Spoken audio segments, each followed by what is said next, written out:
We've actually managed to finish a game of tennis, No. the two of us. Is there a reason really? for that? Yeah, the rackets are all Is that broken. McEnroe-style It endings? becomes a or- mental challenge Really? between the two of us. Je savais que quelque chose clochait bien avant que quiconque n'ose le dire à voix haute. Tout a commencé par de petits changements subtils mais palpables. Les couloirs, autrefois emplis de routine et de rythme, se sont soudain tus.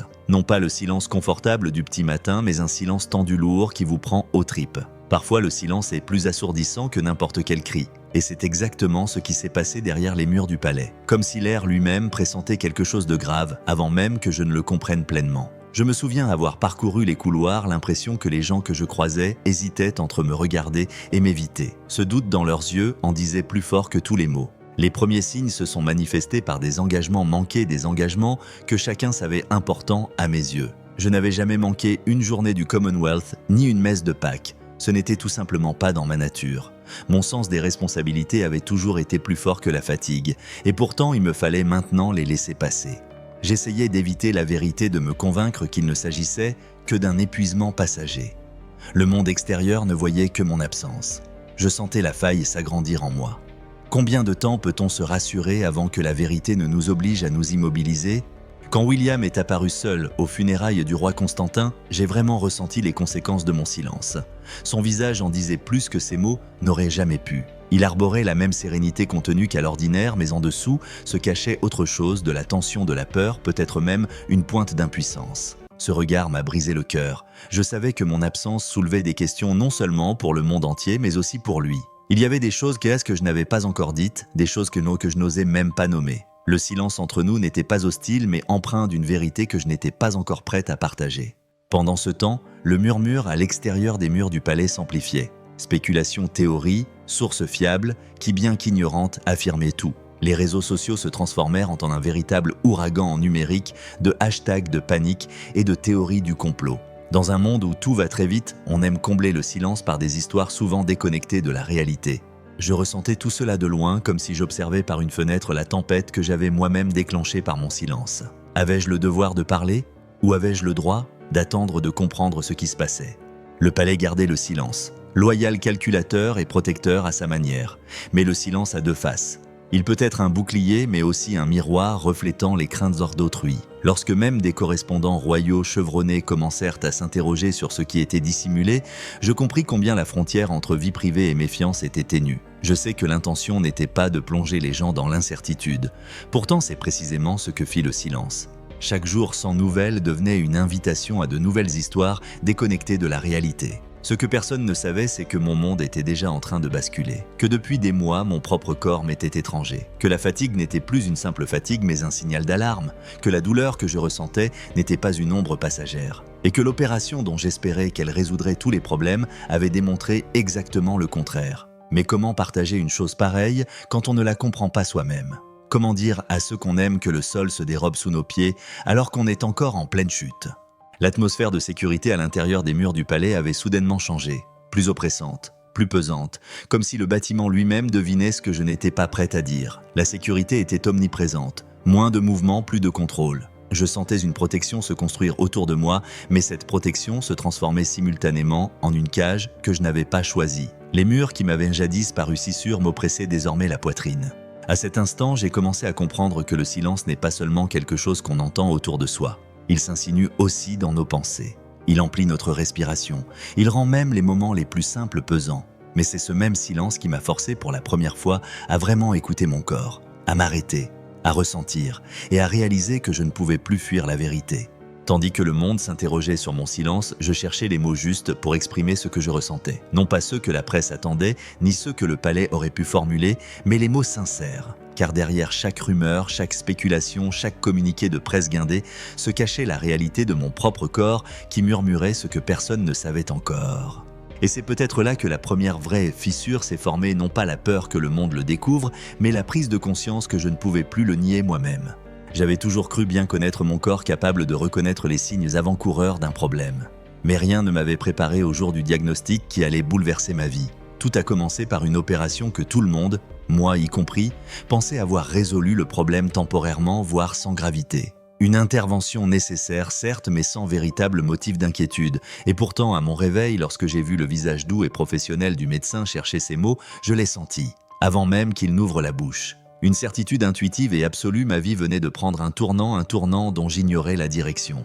Ma première réaction n'a pas été la peur, mais l'incrédulité. Comment quelque chose qui n'était même pas considéré comme un risque pouvait-il soudainement se transformer en une réalité et mettant ma vie en danger? Comment une affection non cancéreuse, comme l'équipe me l'avait d'abord assuré, pouvait-elle évoluer si rapidement vers quelque chose d'incurable? Je me souviens avoir essayé de me concentrer sur les paroles prononcées, mais mes pensées s'égaraient sans cesse.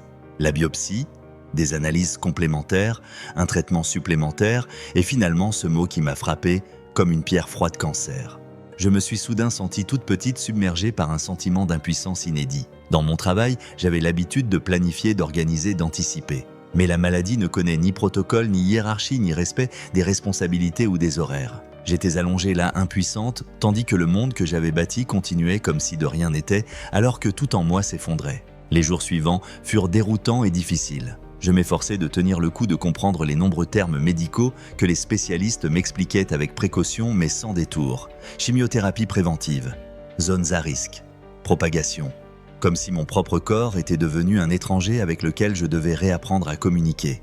Je me sentais trahi par quelque chose que j'avais toujours tenu pour acquis. Comment peut-on vivre sans problème pendant des années et découvrir soudain qu'un mal était resté caché tout ce temps, un mal qui pouvait bouleverser le quotidien? Dans le silence de mon lit d'hôpital, je tentais de me réconforter. Je pensais à mes enfants, à William, à tous ceux qui comptaient sur ma présence et ma stabilité. Mais chaque fois que je fermais les yeux, je voyais leur visage à travers le prisme de cette nouvelle réalité, non plus comme une future reine et une mère, mais comme une femme qui ne pourrait peut-être pas les guider aussi longtemps qu'elle l'avait espéré. Cette pensée me brisait d'une façon que j'osais à peine avouer. Une partie de moi avait encore du mal à réaliser. Depuis combien de temps était cela en moi? Avais-je ignoré les signes? Étais-je trop occupé pour les écouter? J'avais l'impression qu'on ne me diagnostiquait pas seulement, mais qu'on me tendait aussi un miroir qui révélait ma véritable vulnérabilité. Quelque chose que personne dans ma situation n'admet jamais facilement. Les médecins ont fait de leur mieux pour me rassurer. Ils étaient professionnels déterminés et chaleureux. Ils m'ont expliqué le plan de traitement, insistant sur le fait que je n'étais pas seul, qu'il y avait du temps pour réagir, pour soigner, pour lutter. Mais derrière chaque phrase soigneusement formulée, j'entendais l'inévitable: ma vie ne serait plus jamais comme avant. À mon retour, plus rien ne me semblait familier. Même les murs semblaient respirer différemment, comme si le palais lui-même avait perçu le poids d'un secret impossible à dissimuler. Les gens autour de moi étaient aimables et attentionnés, mais je voyais l'inquiétude dans leurs yeux. Leurs regards s'attardaient un peu trop longtemps. Les chuchotements s'interrompaient dès que j'entrais dans une pièce. Non par manque de respect, mais par peur humaine, la peur de ce que ce diagnostic impliquerait pour moi, pour ma famille, pour l'institution. Et pourtant, il y avait un autre silence invisible au monde extérieur, le silence intérieur. Le silence du travail d'introspection, de la compréhension, de la remise en question de tout ce que je croyais certain. Un silence qui m'obligeait à reconnaître mes propres limites. Pendant des années, j'avais été habitué à la discipline, à la perfection, à un dévouement sans faille. Mais le cancer ne connaît pas la volonté. Il vous submerge, vous contraint à l'immobilité, vous rappelle que même les vies les plus maîtrisées sont soumises à des forces imprévisibles. Quand j'ai finalement pris la décision de commencer la chimiothérapie, j'ai eu l'impression de reprendre le contrôle pour la première fois depuis que tout avait basculé. Non pas que ce soit mon choix d'être malade, mais celui de me battre. La dure réalité, à savoir que ce traitement m'affecterait pendant des mois, voire des années, a été difficile à accepter. Mais en même temps, j'ai ressenti une force insoupçonnée, la conviction que je ne laisserais pas la peur dicter mon destin, mais plutôt ma détermination à aller jusqu'au bout. Pendant cette période, une question me hantait: comment annoncer à ses proches que l'avenir a basculé ? Comment entamer une conversation qui va bouleverser leur monde tout comme le nôtre s'écroule? Cette question me taraudait, aiguë, crue, sincère. Et c'était peut-être la question la plus difficile à laquelle j'ai jamais eu à répondre. La période qui a suivi mon diagnostic m'a semblé comme un voile où le temps semblait à la fois s'accélérer et ralentir. Chaque jour apportait son lot d'informations, de décisions médicales et d'émotions inédites d'une intensité jamais ressentie auparavant. Tandis que le monde extérieur s'agitait et spéculait, ma vie se repliait sur elle-même entre les murs de ma maison et de l'hôpital. C'était un combat invisible mené en silence à huis clos, loin des caméras et des attentes du public.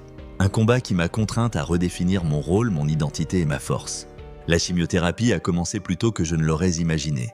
J'avais toujours cru être mentalement préparé à une telle épreuve, qu'en tant que mère-femme future reine, je trouverais la force de l'endurer. Mais rien ne vous prépare au jour où vous vous retrouvez assise dans une chambre d'hôpital silencieuse, entourée d'appareils que vous ne comprenez pas, sentant votre corps se remplir de substances censées vous sauver, mais qui simultanément vous détruisent. C'est un paradoxe que l'on ne peut comprendre qu'en s'asseyant sur cette chaise, la conscience qu'il faut endurer ce qui vous détruit pour renaître. Les premiers jours, j'ai ressenti une fatigue accablante. Non pas celle qu'on ressent à force de travailler ou de dormir, mais un poids profond et omniprésent qui ralentissait chacun de mes mouvements et alourdissait chacune de mes pensées. Mon corps ne m'appartenait plus, mais il était devenu le théâtre d'une bataille invisible. J'ai remarqué que mes mains tremblaient, parfois sans raison. J'ai perdu l'appétit. Mes cheveux semblaient s'affiner. Et chaque fois que je me regardais dans le miroir, je ne voyais pas seulement un changement, mais une perte. Une perte d'énergie, de certitude, parfois même de reconnaissance.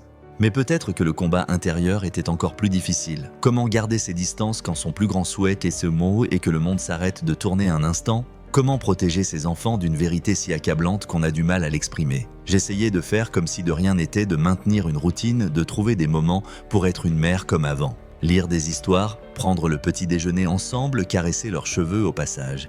Mais même dans ces petits moments, je le sentais, cette fragilité qui transparaissait dans chacun de mes gestes. Les enfants le ressentent, même quand on essaye de cacher ce qu'on traverse. Ils le voient dans nos yeux, dans notre respiration, dans notre démarche.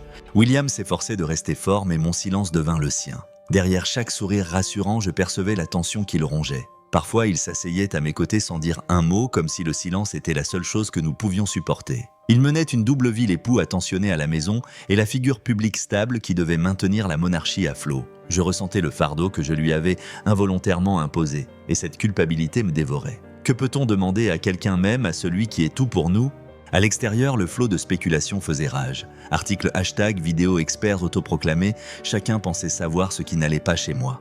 Ironie du sort, personne ne savait ce qui se passait réellement et pourtant, j'avais l'impression que tout le monde en voyait trop. Tandis que je luttais pour maîtriser mon corps, je luttais aussi contre l'idée que ma maladie était devenue un mystère public. Je me sentais prise au piège entre une vérité intime trop douloureuse à partager et une pression sociale trop forte pour être ignorée. Cela me rendait petit épuisé et parfois même effrayé. Mais dans ce silence, j'ai aussi trouvé des moments de force insoupçonnés. C'était à de petites choses, la main douce d'une infirmière qui n'avait pas besoin de dire un mot pour me faire sentir que je n'étais pas seul. Un mot d'un patient vivant la même épreuve. Un matin où j'ai pu m'asseoir pour la première fois sans avoir la tête qui tourne. C'était des fragments d'espoir, de petits rappels que mon corps ne se contentait pas de lâcher prise, mais qu'il se battait aussi. J'ai aussi commencé à écrire, non pas pour être publié, non pas pour le palais, mais pour moi-même. Des phrases courtes, parfois des mots isolés, des fragments de peur et d'espoir. Cela m'a aidé à mettre de l'ordre dans le chaos qui régnait dans ma tête. Les mots étaient d'une sincérité que je n'avais pas encore osé exprimer dans la vie réelle. Peut-être parce qu'il était plus rassurant de les coucher sur le papier sans personne pour les relire. Peu à peu, j'ai compris que mon combat n'était pas seulement physique, mais aussi spirituel. Il m'a forcé à réfléchir à qui j'étais, sans titre, sans obligation, sans attente. Qui sommes-nous quand il faut tout abandonner pour survivre ? Que reste-t-il quand on n'a plus la maîtrise de ce que demain nous réserve ? Et pourtant, au milieu de cette vulnérabilité, une pensée demeurait centrale, je voulais continuer à me battre. Pas seulement pour moi, mais pour mes enfants, pour William, pour ces petits moments qui donnaient un sens à ma vie. Chaque médicament, chaque douleur lancinante, chaque nuit blanche était un investissement dans l'espoir de pouvoir les voir grandir encore longtemps. C'était un combat invisible, oui, mais c'était aussi un combat qui m'a appris que même quand votre monde s'écroule, il peut encore y avoir de la lumière dans les recoins les plus silencieux de votre existence. Ce qui se passait à huis clos était invisible pour tous, mais palpable pour tous. Tandis que je luttais contre ma maladie, le palais commençait à vaciller sous le poids d'une situation bien plus grave que ma simple absence. Les familles royales n'apprécient guère les changements brusques. Elles s'épanouissent dans le rythme, la structure, la prévisibilité. Mais la maladie ignore les usages de la cour. Elle ne demande pas la permission et ne respecte certainement pas les protocoles. Alors que je m'efforçais de guérir, une réaction en chaîne se déclencha au cœur même de la monarchie, une réaction que même les conseillers les plus expérimentés ne purent contenir. La tension entre William et le palais s'est inévitablement accrue, même si elle n'a jamais été exprimée verbalement. Elle transparaissait dans son regard, dans son langage corporel, dans sa façon de parcourir les couloirs, comme si chaque pas était un point de rupture. William réclamait des réponses, de la clarté du soutien. Mais le palais fonctionne autrement, il résonne en termes de structure, de strates de hiérarchie, où la souffrance personnelle est parfois subordonnée à l'intérêt général. Et c'est précisément là que la faille est apparue, creusant un fossé encore plus profond dans notre silence. Quand j'ai appris que même William n'avait pas été immédiatement informé de la gravité de mon diagnostic, j'ai eu l'impression qu'un barrage intérieur avait cédé. J'ai perçu sa déception non pas envers moi, mais envers un système plus obsédé par le contrôle que par la compassion. J'ai vu à quel point cela l'affectait qu'en tant que mon mari, ils doivent courir après des informations qui lui revenaient de droit. Qu'est-ce que cela doit faire de rester fidèle pendant des années à une institution qui, au moment où l'on est le plus vulnérable, ne rend pas l'appareil? Cela éveilla en lui quelque chose, un mélange de tristesse et de frustration qu'il ne parvenait pas à exprimer. Il devait être à la fois un mari fort et un héritier stable au trône. Deux rôles qui semblaient totalement contradictoires à cet instant. En public, il restait professionnel correct et même souriant. Mais dans l'intimité de nos appartements, je voyais la tension dans ses épaules, la lassitude sur son visage et le silence qui se dressait comme un mur entre nous et le reste du monde. Au même moment, les services du palais se sont affrontés d'une manière inédite. Les équipes de communication cherchaient à dissimuler la vérité, les conseillers médicaux à protéger et les stratèges à contrôler. On employait des termes comme image, continuité et stabilité publique, comme si ma santé était un concept abstrait à gérer. Mais pour moi, il ne s'agissait pas d'un concept. C'était mon corps, ma douleur, mon avenir qui étaient en jeu. Lorsque le roi Charles annonça son diagnostic, le palais sembla soudainement submergé. Deux diagnostics, deux personnalités cruciales frappées simultanément, c'était comme si les fondements mêmes de la monarchie commençaient à vaciller. Soudain, William et moi devions faire face non seulement à notre propre réalité, mais aussi à ses conséquences pour le pays. Et une fois de plus, une évidence s'imposait, le palais ne savait pas comment gérer un tel afflux d'émotions à la fois. Et pourtant, un événement imprévu se produisit. Le chaos qui régnait au palais apporta aussi une clarté inattendue, la prise de conscience que le système ne fonctionnait plus correctement, que le fossé entre le protocole et l'humanité s'était dangereusement creusé, que les murs censés nous protéger nous empêchent parfois paradoxalement de communiquer. Le silence qui m'avait d'abord enveloppé prit une autre dimension. Il devint un baromètre de la confiance, ou plutôt de son absence. Chaque question sans réponse, chaque décision retardée, chaque document transmis par erreur, trop tard, creusait davantage le fossé entre nous et ceux qui étaient censés nous soutenir. Le poids de l'institution pesait sur nos épaules d'une manière qu'il était devenu impossible de dissimuler. Et le public l'a constaté. Non pas dans les communications officielles, mais dans les petits détails, les cernes sous les yeux de William, la fatigue qui transparaissait même sur les photos soigneusement choisies, les discours plus courts, le manque de notre dynamisme habituel. Pour une institution qui prospère grâce aux apparences, les failles sont devenues indéniables. Je ne pouvais m'empêcher de me sentir coupable. Coupable que ma maladie engendre une pression bien plus forte que moi. Coupable que l'homme que j'aime doive supporter un fardeau inhumain. Coupable qu'une institution séculaire soit désormais en train de vaciller à cause d'un facteur hors de notre contrôle. Mais avec le temps, j'ai aussi compris que ce n'était pas moi qui avait provoqué cette division, mais une division qui existait depuis bien plus longtemps et que la crise avait mise en lumière. Ce n'est peut-être pas ma maladie qui a ébranlé le palais, mais le fait qu'elle ait révélé ce qui n'avait jamais été admis auparavant, que même la royauté est vulnérable et que le système n'y était absolument pas préparé. Et puis une nouvelle question a commencé à me hanter, inattendue mais persistante, une monarchie si effrayée par la vulnérabilité humaine. La vulnérabilité humaine peut-elle encore prospérer dans un monde qui place l'humanité au centre de ses préoccupations? La réponse ne se révélerait que bien plus tard. Mais même alors, je ressentais avant tout ceci, mon combat n'était plus seulement le mien. Il révélait quelque chose de bien plus grand que mon propre corps, un point de rupture qui forçait le palais lui-même à se regarder en face. Mon retour sous les projecteurs n'a pas été un triomphe, mais une expérience délicate. Je savais que le monde entier me scrutait comme si chaque détail, ma posture, mon sourire, la façon dont je posais ma main sur la rambarde, pouvait être un signal. Mais personne ne voyait à quel point mon corps luttait encore. Je n'étais plus la princesse que j'avais été, mais une personne qui réapprenait à respirer dans un monde qui va vite et ne s'arrête jamais. Telle était la réalité de mon retour, un équilibre fragile entre ce que je pouvais supporter et ce que le monde attendait de moi. Lorsque le fiasco d'Ascot a éclaté, j'ai eu l'impression que tout ce pourquoi nous avions travaillé si dur, chaque silence stratégique, chaque apparition soigneusement choisie, s'était effondré en un instant. Durant les mois précédents, protégé par mes proches, j'avais peu à peu tenté d'apprendre à vivre avec mes nouvelles limitations. J'écrivais des lettres à des patients que je ne rencontrerais jamais, je souriais à mes enfants, même les jours où la fatigue pesait comme un lourd fardeau.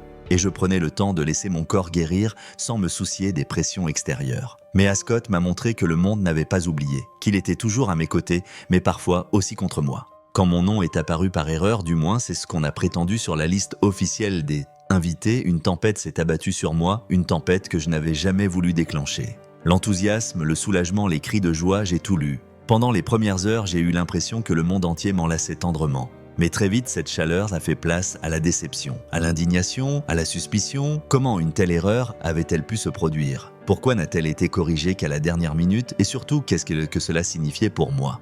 Je me souviens d'un étrange mélange de tristesse et de compréhension ce jour-là. Tristesse car j'avais perçu l'espoir des gens leur attente que ma présence leur apporte la paix. Compréhension car je savais qu'il ne s'agissait pas d'une intention malveillante mais d'un exemple douloureux de la lourdeur et de l'insensibilité dont le système pouvait parfois faire preuve. Mais assise là, à écouter les discussions se dérouler à huis clos, je me suis aperçu que pour la première fois je n'étais plus en colère. J'étais épuisé. Épuisé par le symbolisme de la moindre erreur transformée en crise nationale. Épuisé par un agenda qui parfois prenait le pas sur mes propres pensées. Épuisé par l'idée que le rétablissement devait être une ligne droite alors que personne ne voyait à quel point ce chemin était sinueux. La réaction du public fut intense.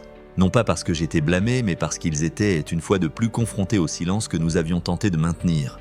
Les gens réclamaient des réponses. Ils voulaient savoir quand je reviendrais, comment j'allais, ce qui se passait réellement. Mais il m'était impossible de répondre à ces questions même à moi. Mon corps ne se soumettait pas aux horaires et mon esprit avait besoin d'un temps qu'aucun calendrier ne pouvait lui offrir. Pourtant, je comprenais leur frustration car il m'arrivait d'éprouver cette même frustration envers moi-même.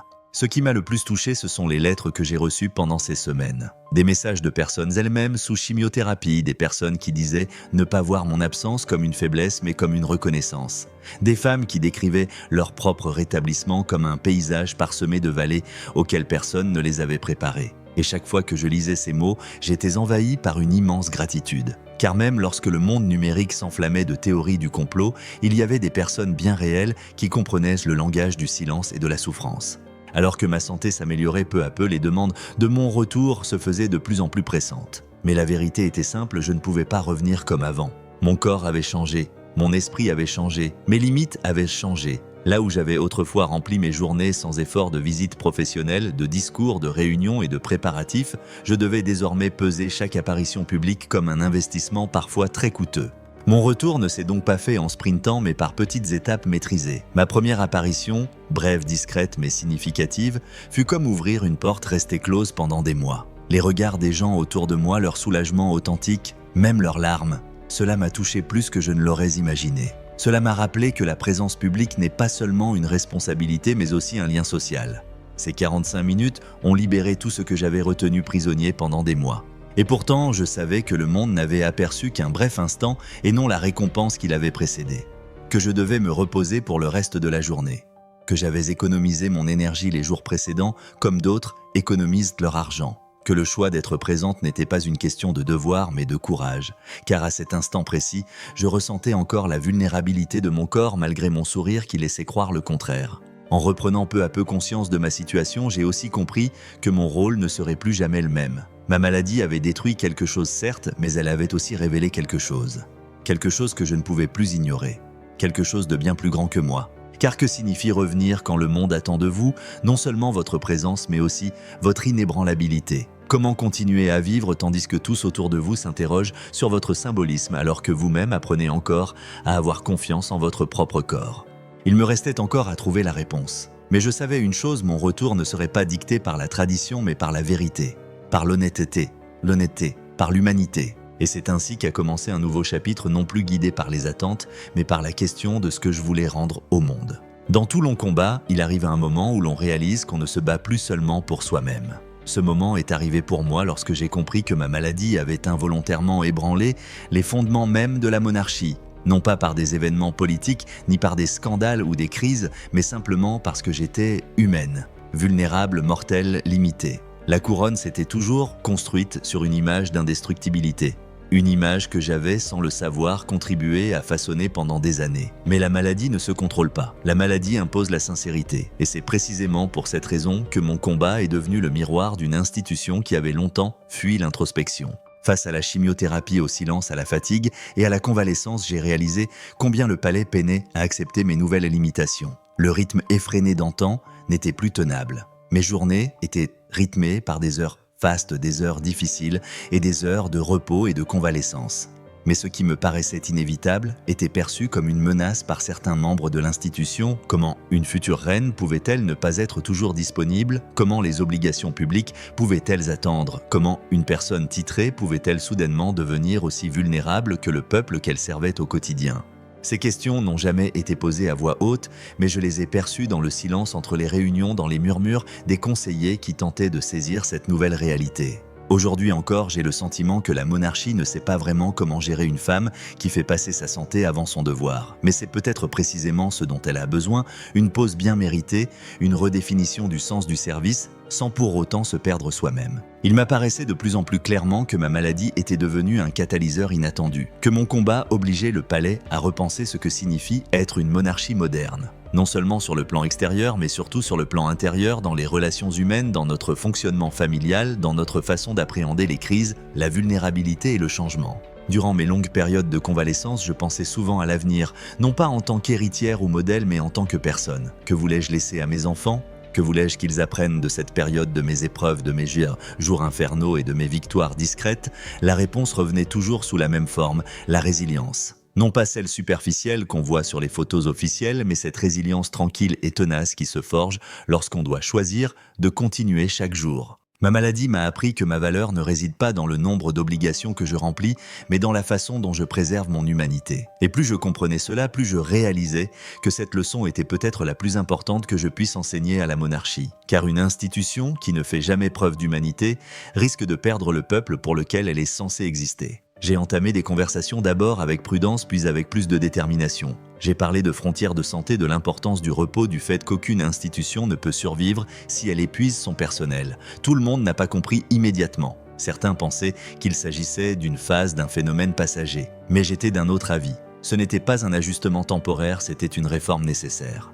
Lentement, le palais commença à changer. D'abord par petites étapes. Les réunions se firent plus courtes. Les horaires devinrent plus flexibles. Les conseils tenaient davantage compte des limites humaines. On passa du devoir à l'équilibre, de la façade à l'intégrité. Et pour la première fois, j'eus le sentiment de ne pas seulement remplir un rôle, mais de contribuer à façonner quelque chose, une nouvelle façon de fonctionner, une nouvelle définition de ce que signifie servir tout en se protégeant. Et lorsque j'ai timidement réapparu sur la scène publique, j'ai constaté que le monde avait remarqué le changement. Non seulement en moi, mais aussi au sein même de l'institution. On l'a perçu chez William dans sa voix plus douce, dans la façon dont il a redéfini ses priorités. On l'a perçu dans ma présence certes discrète mais significative, sans faste ni perfection mais authentique, et c'est peut-être la voie que la monarchie aurait dû emprunter depuis toujours. Aujourd'hui, en regardant vers l'avenir, je sais que mon combat ne se résume pas à un diagnostic et à une guérison. C'est l'histoire d'un changement profond, en moi, au sein de ma famille, au sein de la monarchie. Ma maladie nous a contraints à écouter une vérité que nous avions trop longtemps ignorée, un avenir n'est viable que si l'humanité en est le cœur. Alors oui, mon combat a transformé la monarchie, non par de grands gestes, mais par des vérités discrètes, en montrant que la vulnérabilité n'est pas une faiblesse, mais le fondement sur lequel peut se bâtir une véritable force. Et c'est peut-être là le message que je souhaite transmettre, que la voie à suivre ne consiste pas à dissimuler notre fragilité, mais à la reconnaître, et à avoir le courage de repartir à zéro à partir de cette fragilité.